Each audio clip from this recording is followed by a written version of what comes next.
who's next? Yeah, who's next? Who'll ride a greyhound all night? Welcome to the C.L.I.M.B. This is a show dedicated to helping singers, songwriters, and indie artists like you create leverage in the music business. As a matter of fact, that's what the C.L.I.M.B means. We put it together for a reason. C.L.I.M.B. We want you to win. Creating leverage in the music business. That's what we're here for. I want to introduce you to my co-host, Mr. Brent Baxter. Brent is an award-winning hit songwriter with cuts by Alan Jackson, Randy Travis, Lady Antebellum, Joe Nichols, and more. And what I love about Brent the most is he helps songwriters like you turn pro by teaching the art, the craft, and the business of songwriting. And you can find Brent at songwritingpro.com. Once again, that's songwritingpro.com. And I would like to introduce you to my co-host, Johnny Dwinell. Johnny owns Daredevil Production. It's an innovative artist development company. They help you find your sound, and they help you find your audience. Not only do they develop and improve your artistry, they also grow and monetize your fan base, creating cash flow. Yeah. Daredevil has worked with multi-platinum artists like Colin Ray, Tracy Lawrence, Ty Herndon, and Andy Griggs, just to name a few. You can find Johnny at daredevilproduction.com. That's production, singular, no S. And we all know why there's no S, because there's only one Johnny Dwinell. And the world is grateful for that, I promise you. Amen. How are you, brother? Man, I'm good. I'm tired. This is our first recording since I got back from China. And so let me just say to everyone out there, ni hao. Ni hao. How's that going? How's that going? Like, I know, but they need to know. Like, this is exciting. It is crazy. So thanks for everyone that's people have been very kind, like over at Songwriting Pro and in the Facebook group, and asking and everything and giving support, and that's been great. So yeah, we're at this point, we're a couple weeks back home, and so we got the two guys, and we're just blending them into our family, and it's crazy, but it's crazy good. It's not easy, but it's worth it, I guess, is the short version of it. It's it's pulling out things out of all of us we didn't know were in us, as in like, ooh, I'm selfish in that area. I didn't know about that. Ooh, my Ozzy is definitely selfish in that area. Well, there we go. Let's expose that and work on that a little bit. Here's a growth opportunity. Wow, what an amazing journey. So, but it's good, man. Quill, the younger one, he's just I call him his Shaolin, Kung Fu Panda name is Laughing Duck, because he just loves to giggle and laugh. And our older one, Ren, I call him the Stalking Stork, because he's quiet. We'll be on a walk, be like, "Where's Ren?" Oh, he's right beside us. He's just quiet. And his legs are like two little chopsticks. They're skinny as all get out. So he's a stalking stork. So, he's taking but they're both cool. There we go. And they're awesome. They're just very different from each other, but they're best buddies already. So that has helped a lot. That they're just jabbering on in Mandarin tonight, and Emily and I are like, we have no idea what they're saying. Over like their train table, playing with the trains and stuff. And every once in a while at dinner, Quill will lean over to Ren and be like, I'm like, why is he whispering? We don't know what he's saying anyway. What's he saying about me? I know. You're telling me a lot more just by the fact that you're whispering than you would be by saying it out loud. But it's going well. Fine. It's going well. So I had I just left Mike Wagner's studio today. One of my artists, Jacob Cade, is working with him on a record. Mm-hmm. And I had my intern John with him, and John is a mix of Mexican and Nicaraguan, and his first language is Spanish. John's was, and he's a Marine. He's like he's at Belmont on the GI Bill. Like he's awesome. And we were doing some interviews today, and I had John do the questions, and Jacob Cade's part Mexican as well. And so like his mom is like, okay, I want you to answer some of these questions in Spanish, which is genius, because that the other half of the hemisphere of the freaking planet is going to be like, oh my God, like he's got guns, he's totally cute, and he speaks my language. I don't care what he plays. I love him, right? So from a marketing perspective, I'm like, yes, excellent. I'm like, Mr. Burns, like tapping my fingertips together. And John knows that was his first language is Spanish. And so we got into a conversation about first languages and how they learn. And John was joking. He's like, man, I mean, if you heard me, my mom has video of me like trying to learn English. And it's funny because if you talk to John on the phone, you wouldn't know. There's no accent. There's no Spanish tinge. He's from Miami. He's an American, you know what I mean? But he speaks very fluent Spanish, like it's somebody's business. And so Michael Wagner is German. And Michael's first language was German. And Michael's in the studio and he's like, "Oh, I learned English initially from Cheech and Chong movies." And I'm like, "Of course you did." And that's genius. So I'm 2 months from now, I want an update on the progress of the English for Quill and for Ren, and like where did they learn it? Like what was it that they clued into that made them sort of? I know I've had friends. One guy we know, he's from China. He's like, I just watch Friends, and I watch the show Friends, and that's how I just sit in front of that all the time, and that's how I learn English. I'm like, oh, we're not letting our kids watch that, but well, there's worse things. There are worse things, but 13 and 7. But anyway, but right now Quill doesn't say much, but at least in English. But Ren, he's funny. He'll just chase Ruby Jean around and go, "Ruby Jean, Ruby Jean." Really? He's so Ozzy. Yes! Ozzy. Yeah, they got some words. So it's just funny when they kick one out. So today we're going to sit at the foot of the master, and we've got some deep, deep stuff to get into, because one line in your song could wreck it. Am I correct?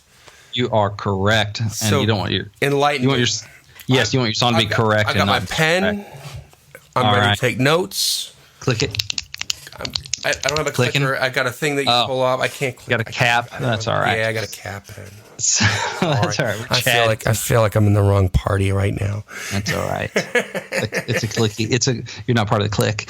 I'm not part of the clique. Anyway, yes, this is how one line can kill your song, and so we're going to talk about that. We're going to know how just one line in your song can really mess up its chance for success. Well, there are a few ways. And just to preface this, as you hopefully know as a writer, every line in your song is important. Each and every line is important. Every line needs to be on point.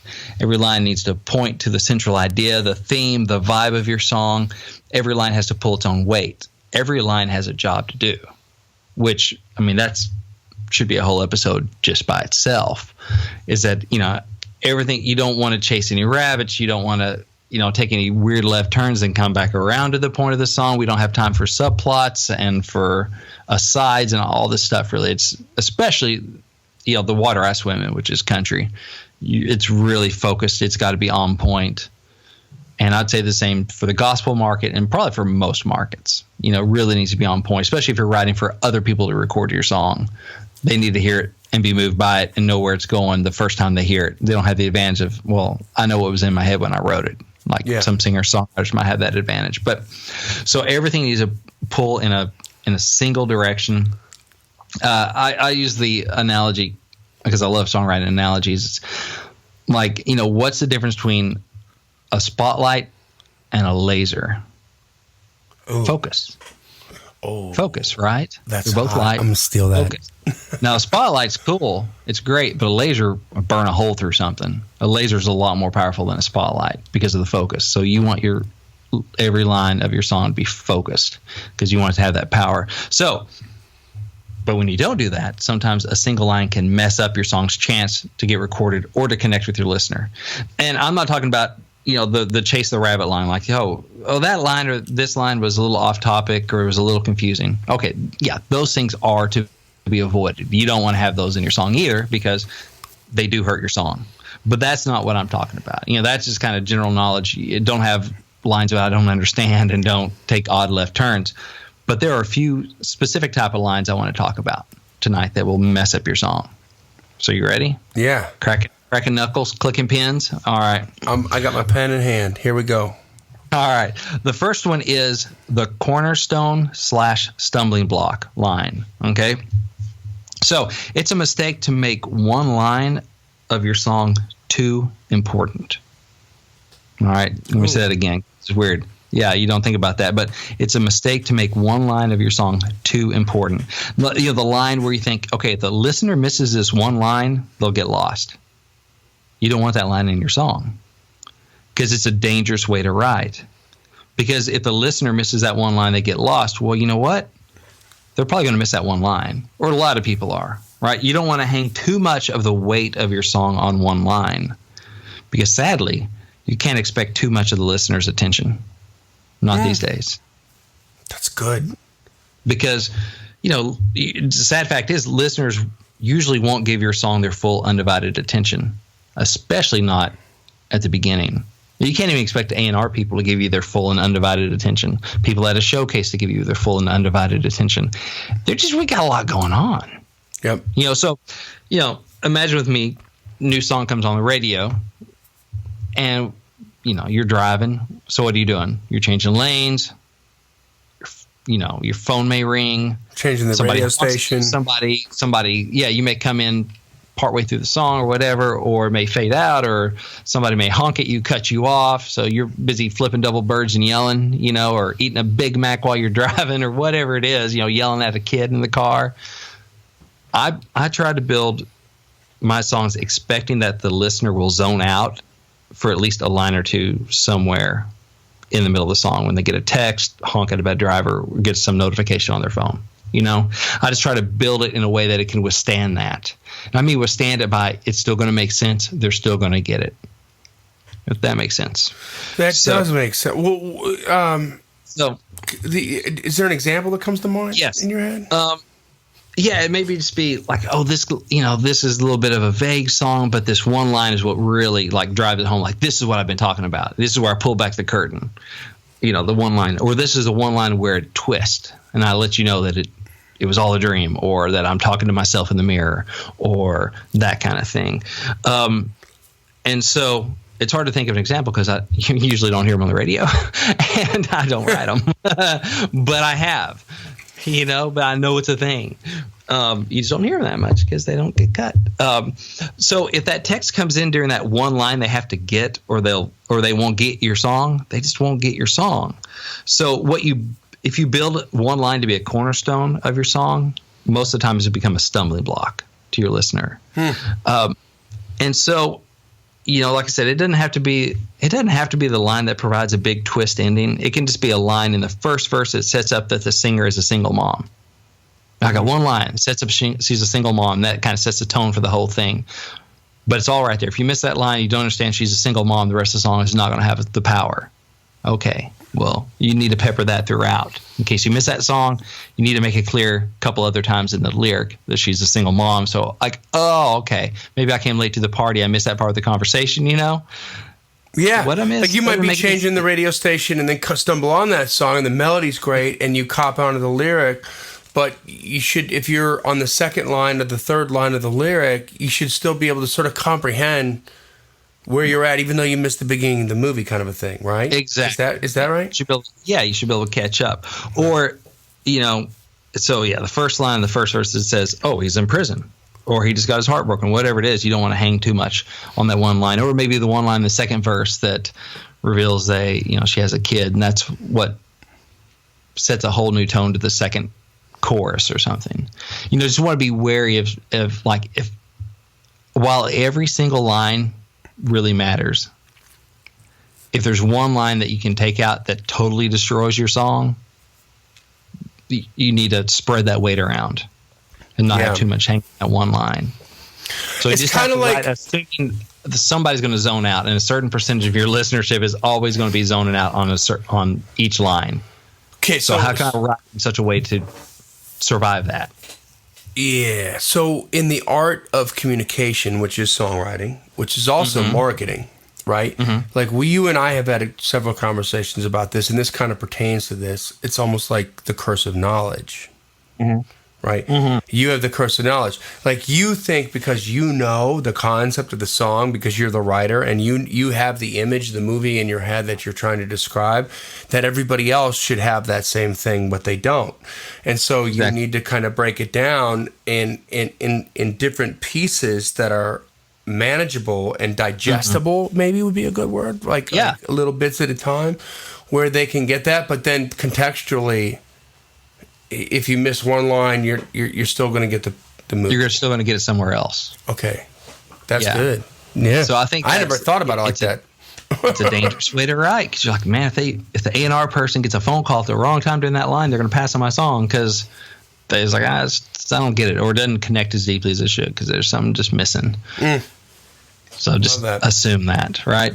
And I'm not talking about the hook, because the hook repeats and that kind of stuff, So that's the cornerstone stumbling block line. Number one. Number two. Number one. All right. The next one is the wait for it line. Okay. So this one usually is the twist, the surprise or otherwise killer line where you think the listener will just listen through till we get to that line, which is like usually in the second verse of the bridge. They just stick around till then. I've got them. Well, I hate to tell you, they're probably not going to stick around. Again, we got a lot going on, right? The danger with the wait for it line is that you can't make the listener wait for it. So every line needs to keep the listener's attention. You can't pepper cliches through the song until the wait for it line, because the listener will just tune out, literally or figuratively, before the line ever gets there. Yeah. So it's like, I got this song, and it's like, there's this twist coming that's just going to, but you can't count on that to save the song. Like, if I write a song that does have a twist ending, you want to write it where even if you take that twist out, it's still a killer song. Right, the twist is the cherry on top. Exactly. Like every line up through there is going to be engaging and keep you there. And so even if somehow you took the twist out, it's like, well, that was a good song. I enjoyed it. Not like, that was boring. But man, once that twist happened, it was really cool. Because you're not going to listen to that. I mean, we're going to tune out. We give a song, 10 seconds or less before we tune out? Johnny, you probably have numbers on that. But yeah. So the wait for it line, you can't have that. I mean, it's cool to have a twist and something like that. But again, don't count on that to carry your song. Every line up through the wait for it line has to be worth waiting for. Every one of them has to be cool, carry its weight, bring the listener along. It's a step-by-step process, and it's leading that horse to water and getting them. Exactly. So it's the same thing where it's like, the first verse is cliche, but the chorus is killer. No. Yeah. Or it's such a great hook. That's kind of all you need is get back to the hook. No. Yeah. You need the other stuff too. You need to get me where I hear that hook.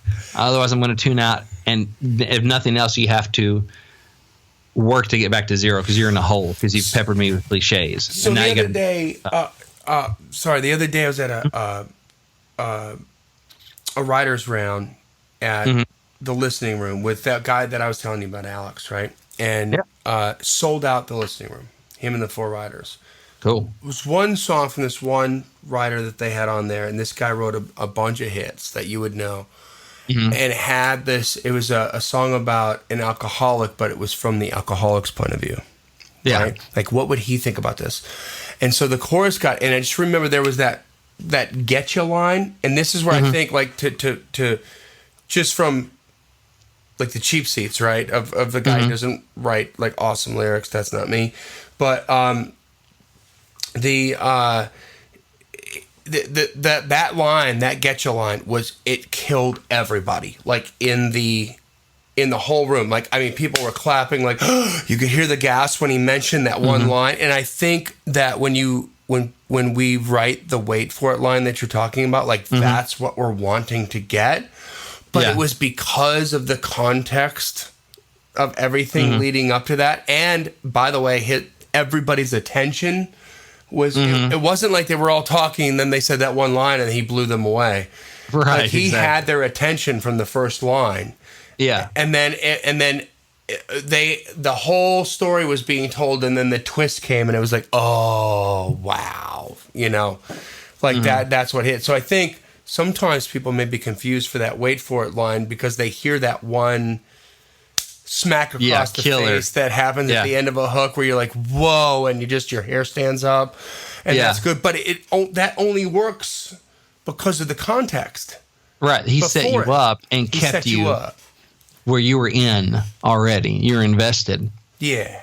because of every line leading up to that. So when it happened, you weren't like, boring. Oh my gosh. No, I'm sure you're like, you were engaged and in it anyway up until that. And so he already primed the pump. And plus, it's a different thing too. This person already probably played a couple of their hits, had a name. You're expecting good stuff out of them, right? Because they got the track record, right? So you're already primed to think you're prepared to love it. Yeah. You're prepared to love it, yeah. Whereas an unknown writer, you're prepared to go, this is probably not ready yet, because odds are it's not.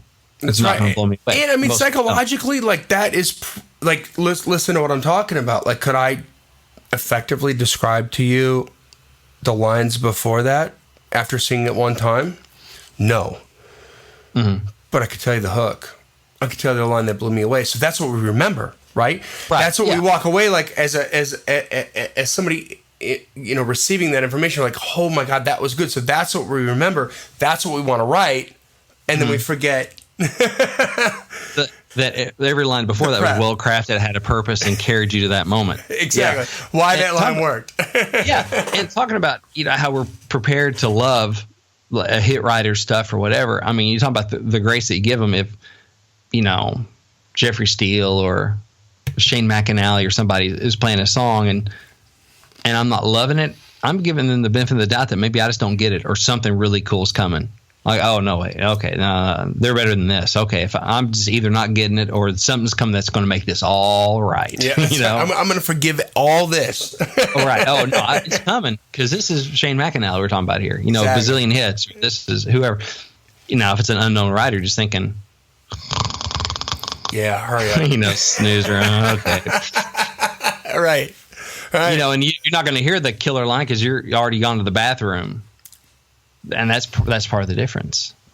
Yeah. Just the other people have earned that benefit of the doubt, and the unknown writer hasn't yet.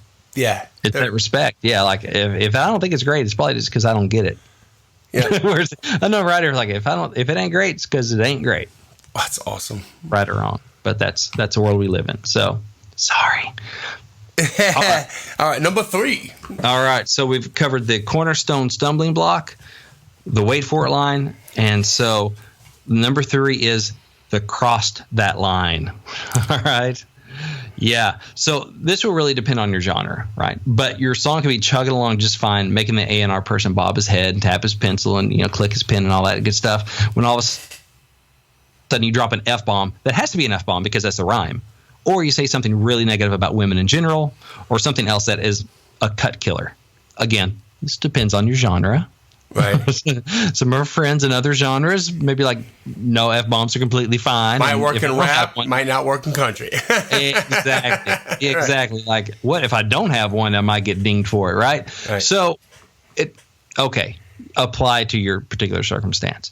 But, or it could be, a line where all of a sudden you admit to playing chess or something that's, in whatever genre, like, what? That's not cool. Or, I like to listen to old Milli Vanilli records. Record scratch. What? So whatever way that is, okay, in different, whatever your genre is, it will apply. But so, again, your song's chugging along just fine. Then you just hit that line, which it was what I call a cut killer. Just like, oh shoot, no, I can't cut that song with that line in it. So an example of this might be a happy love song that has a line that out of the blue reveals that the singer is a parent or a grandparent. Okay, so there's nothing wrong with being a parent or a grandparent or putting that in a song, but it does limit which artist can sing it. Okay, so it might even be a very important part of the song that the singer be the parent or the grandparent. But you just got to realize the trade-offs involved. So the cross that line doesn't necessarily mean it's a moral thing or it's a offensive thing. It doesn't necessarily mean that. It just means like, here's one line in your song. Because I remember I was doing song critiques at NSAI, so, meeting with writers doing the one-on-one thing some years ago. And person brought in a song. It was a nice love song. It was pretty. And then, like in the bridge, they talked about, after all these years together and we watched the kids grow up and leave the house and blah, blah, blah. I was like, oh. Commercially speaking, you just so killed your chances, or at least narrowed them so much. Like, who can cut this now? Like Dolly Parton? Yeah. And she's not going to get airplay, or no, she even have kids. No.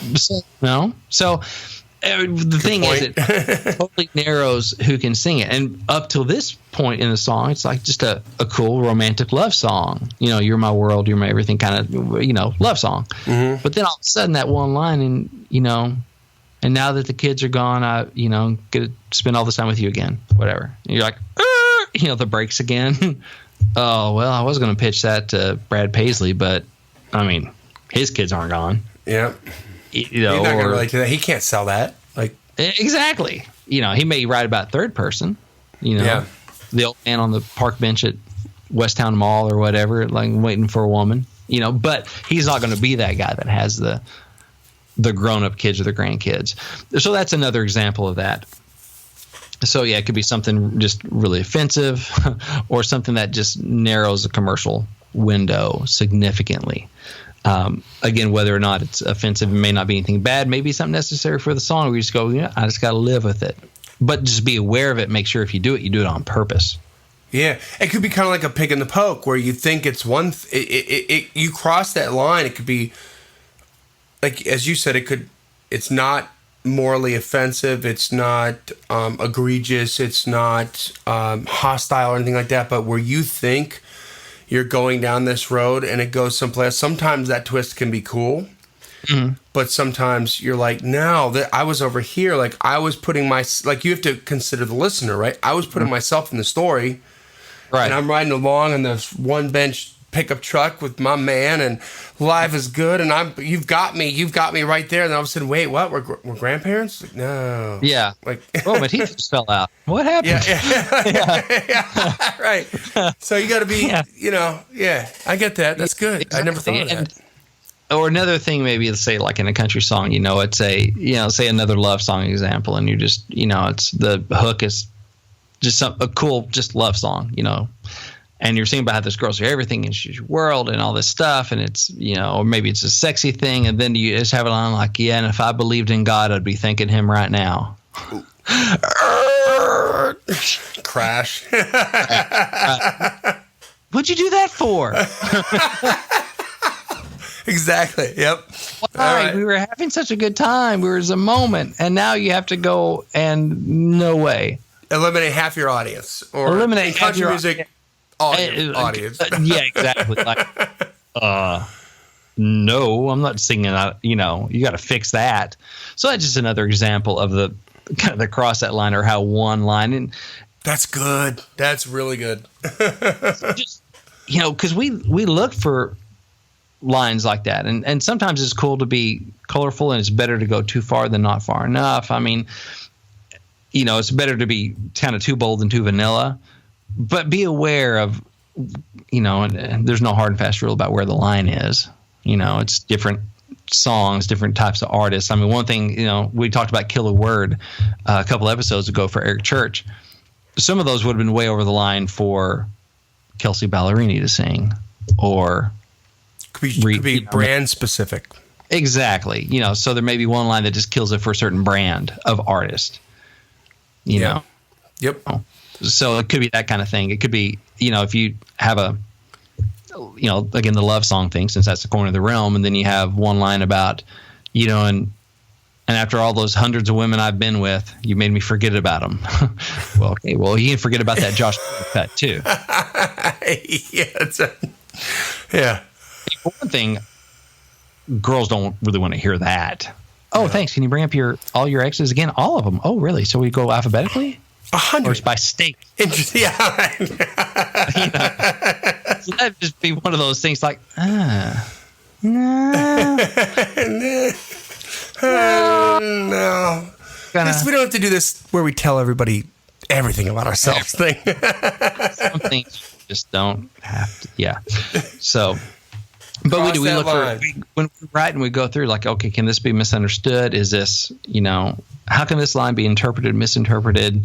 Is this cool? Is this one sticking out like a sore thumb that pigeonholes it unnecessarily? That kind of stuff. Yeah. So you just have to again, no hard and fast rules. You just kind of be aware of every line in your song. First of all, make sure they make sense and they're pulling their weight and they're all serving the purpose of the song. And 2, you want to make sure if anything, they broaden it and don't kill your chances. You don't want to cut killer. Yeah, all killer, no filler. Exactly. A killer in a good way, no cut killers. In a good way. So, yeah. Oh, no, cut killers. Yeah, I'm sorry. I missed that. Killers. You want all killer, no filler, no cut killer. But all killer, no filler, and no cut killer. That's not. There you go. Yeah. That probably won't go on a bumper sticker. No C.L.I.M.B swag for that statement. But anyway, that's what I had. And that's good though. I mean, I learned a lot. A lot. Like now I'm thinking about a couple songs that I wrote, and I'm like, oh, I screwed these things up already. Like I know that just in my. I'm not trying to get cuts. They're just for me, But I'm like, oh. Yeah. Well, we've all done it. That's the thing. I've done it. I mean, I would love, for folks to go into the C.L.I.M.B community on Facebook, and where we post about this dropping. Go in there, give us, an example. Have you done it? I've done it. I'll raise my hand. We've all done it. So raise your hand. Let us know. There we go. So with that, time. Brent, this is not the only beautiful information that you brought to the game here. Like what else do we have to talk about? What else you got that you're handing out? Well, I got my free ebook, which is giftfrombrent.com. It's called Think Like a Pro Songwriter. Tells you, it's just a handy kind of starter guide, right? If you're just new to this or new to the blog at Songwriting Pro, pick it up, check it out. It's absolutely free. It's my gift to you. It talks to things like 10 ways to get on a music publisher's radar, which is definitely valuable. If you want to get cuts, you're probably going to need to know a publisher at some point. Talks about how pro songwriters find out who's cutting and who's looking for songs. So if you want cuts, hey, here's some places you can go, and here's how we find out about stuff.